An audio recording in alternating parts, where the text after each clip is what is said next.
Yeah, hi and welcome back to my woolly ramble. Since last time I was here, I have been to Amsterdam, and that was what I was kind of going to talk about today. So yeah, me and my oldest child just took a wee long weekend away to Amsterdam. And when you go to Amsterdam, there's obviously one wool shop you must see, and that is Stephen and Penelope. It's Stephen West's shop. He doesn't actually work in the shop, so he might pop in while you're there. I didn't see him, but I met some lovely Danish girls who were working there, and also some other lovely staff. Yes, when you go into a shop like that, I was absolutely overwhelmed. There was kind of hand-dyed yarn, kind of in all colour combinations there, so it was absolutely, I was in heaven. And I was spending quite a while in there. I think I went in twice actually. It was so overwhelming that I thought I have to come back. So obviously I did purchase some yarn there. So I did get some hand dyed yarns. So it was Quing fibre, which is actually from London, but hey ho. This one was actually one Rio picked up. So I got Rio persuaded to get something knitted up, and I think I'm going to do a scarf in this one. This one is Quing fibre. It's called Dashing Sassy, and the colour is Shubunkin. Yeah, sorry, don't know how to pronounce that really, but yeah, it's a lovely kind of got quite a lot of drama going on in it, I think. And the one I picked up for myself with again, Dashing Sassy yarn in Hurricane. So again, this one, I don't know what I'm going to do with this one. However, when I go on holiday, I always pick up a wee kind of, what is it? A wee souvenir skein of yarn, or it's just so I can make myself something and it can remind me of my trip. So, and I tend to buy, if it's just buy one, I tend to buy a 4-ply. It just because it kind of stretches quite a while, so I know that I can get something decent out of just one skein. Again, it depends on how expensive the yarn is, so, but yeah, so this is one for myself. I might mix it with another one. So this yarn is 100% ultra fine South African merino. So I can't use it for socks, so I'm not going to make a pair of socks. It will be scarf maybe, or a sleeveless top, or I might mix it with a solid colour to make something kind of contrasting. I just haven't decided. If you do have some ideas, why don't you just pop them in the comments below. But yeah, that is just some fabulous yarn. While I was away, I was also knitting a bit in the evenings. When you've got a 16-year-old, you can't actually go out clubbing. So we were sitting about midnight, we were sitting in the hotel and I was knitting and watching telly. So I finished a Sophie scarf for my sister-in-law, and I can't really show you because I've actually already handed it over to her. My husband is is travelling to America, so he's got it with him to give it to her. I was also working on my sweater, the one I was doing in Kit Silkies, so in this thread. That's going to take a while, as I was talking about in an earlier episode. So this is the Kim Hargreaves design, and you can see now that the cable has started to kind of show up, and I love a lovely cable. So I'm pretty happy with this. I haven't actually had time to start any of the other projects I wanted to start, so hopefully I will manage to get some of that done soon. Another thing in Amsterdam, we went to some different museums, and we went to one that was called the Museum of the Mind. I'm not going to pronounce the name in Dutch because that's just, I would simply not know how to do that. In there I found these lovely small kind of sculptures made from, it looked like it was wrapping yarn round some sort of frame, like a wire frame, but it was like wee kind of monsters, or I did put some pictures on our Instagram profile, so you can go over and have a look there as well.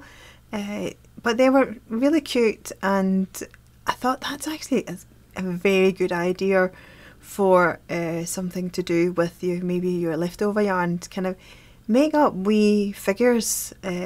Obviously this was kind of art and fine art, so but there's nothing wrong in playing around with your kind of end of ball yarns and making them into like wee sculptures.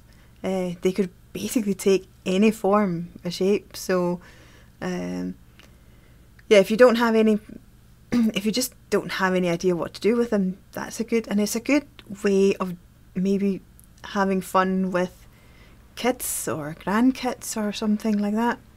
Yeah, just give some wire and some yarn a wee kind of play day out, I think. So but that was one of them. We also went to Museum of Modern Art, and in there again I saw some lovely tapestries. So it's yarn. There was also some yarn sculptures, and there was textile sculptures.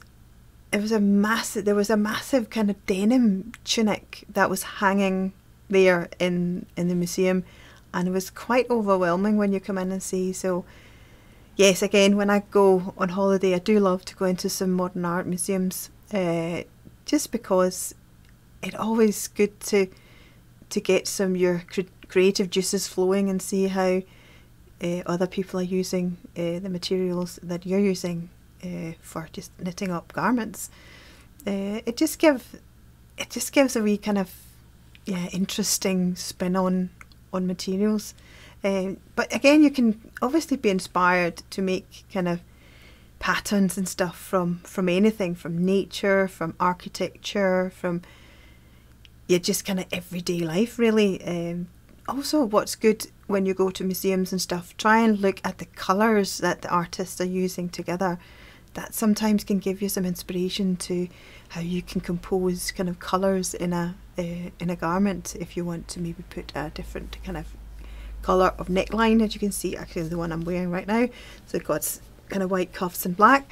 So you can do all of these things, and if you were thinking about striping things up, again, it's always good to kind of look in nature, in art, in your everyday life. There is a Danish designer, Lærke Bagger, she is taking all her scrap ends of yarn, and then she will kind of mix them up, and then she will kind of go like, oh, what colours does she like, kind of go with each other, because sometimes we maybe lack the imagination of what colours go together, or we just maybe have a wee little bit of a set mind on what colours go together. So it's quite good to get these things mixed up, and yeah, you can see that in lots of different ways. But yeah, art is definitely one of the ones I'm kind of drawn to. Some of you might know that I actually do have an arts background. I went to Glasgow School of Art to study fine art photography, so I have been kind of working with art for a while.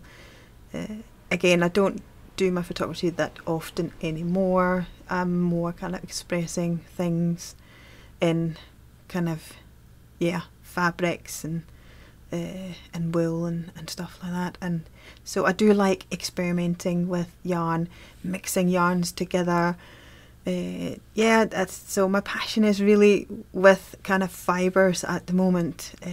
Well, lucky I do have a yarn shop.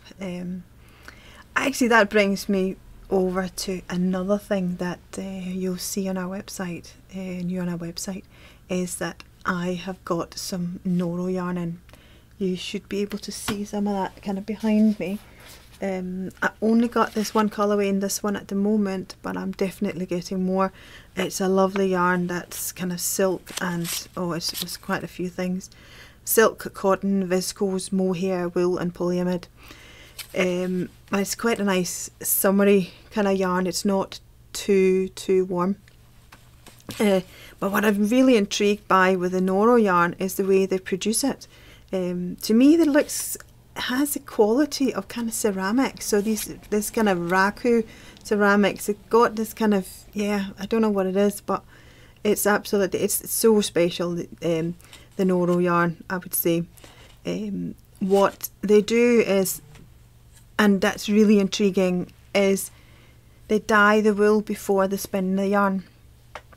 So you will have someone who was sitting with different colours of yarn spinning it, and the pictures I've seen from the factory is that they've lined up all the wool in order so they can kind of feed it into, and the machines they're working with are over 100 years old, so it's a really old tradition the way they make the yarn, and makes it so special. And another thing I got in at the same time that I got the Noro yarn was the Leike needles. So a lot of you might know them, you can spot them kind of here. So I got a set of this driftwood. It is absolutely amazing. I'm just trying to open this for you. Let me just, so this wee one here, you know, it's, you got 12 sizes in this set. It's quite a big set, and yeah, you can find it on our website if you're interested. But I'm also got the single needles in, so you don't have to buy a set. You can just buy the needles, yeah, on their own. But these ones are absolutely amazing. Again, they're actually made in Nepal, and you are supporting a community there, so it's quite a good cause to support. So yeah, I just like kind of ethical things. I like things that's where the craft is well done, like the Noro, and I do love the hand dyed yarns as well. Again, all the yarn I tend to get into the shop, I do, well, I obviously love it, otherwise I wouldn't get it in. So yeah, but I think actually that's probably what I have to say today, and I will kind of leave you there and pop on in a week or two, and yeah, just chat about anything new I've discovered or I brought into the shop, or yeah, or new patterns I've seen, because there's a lot of new spring summer patterns coming out now, which is done, a lot of them are done in a cotton. So but yes, if you have enjoyed my wee chat, why don't you subscribe to my channel and like this post, and then I will see you again in not the too far distant future. Bye bye.